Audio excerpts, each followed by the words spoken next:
2 രൂപ കിട്ടും, കുഴപ്പമില്ല. 5 രൂപ പെണ്ണുങ്ങൾക്ക്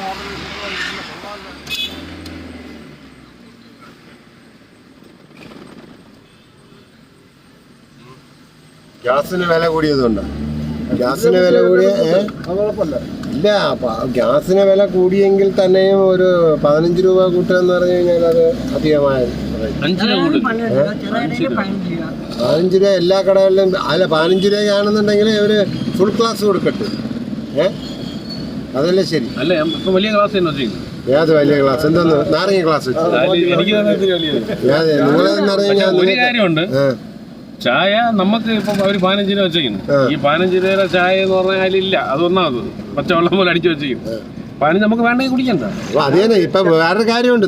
അവര് പറഞ്ഞിട്ടല്ലല്ലോ നമ്മൾ ചെന്നല്ലേ കുടിക്കാൻ പോണത്. അപ്പൊ അങ്ങനെ വരുമ്പോഴേ എന്തായിരുന്നാലും നിങ്ങൾ ന്യായമായി ചെയ്ത കേസാണ്. എന്തെന്നറിയാമോ?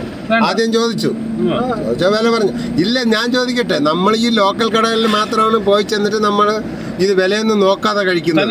പൈസ ഉള്ളവര് ആദ്യം മെനു വാങ്ങിയിട്ട് അത് ഫ്രണ്ടിൽ വെച്ച് അതെല്ലാം പഠിച്ചു നോക്കിയിട്ട് അതിന്റെ വ്യക്തമായ വിശദ വിവരങ്ങളെല്ലാം മനസ്സിലാക്കി നമുക്ക് തോന്നുമെങ്കിൽ മാത്രമേ ഓർഡർ ചെയ്യുന്നുള്ളൂ. മനസ്സിലായില്ലേ? അങ്ങനെയാണ് ഓരോരോ. പിന്നെ മെനു ഈ സാധാരണ ഹോട്ടലുകളിൽ എന്തെന്നാണ് അവര് അതിന് വില വിവര പട്ടിക അതിൽ എഴുതി വെച്ചിട്ടുണ്ട്. വെച്ചിരിക്കുന്നതിൽ നമുക്ക് പിന്നെ അത് വേണമെന്നുണ്ടെങ്കിൽ നമ്മളത് ചെയ്യും, അല്ലെങ്കിൽ നമ്മൾ ഓർഡർ ചെയ്യാതെ നമ്മൾ തിരിച്ചു പോരും. അതാണ് ചെയ്യുന്നത്. മനസ്സിലായില്ലേ?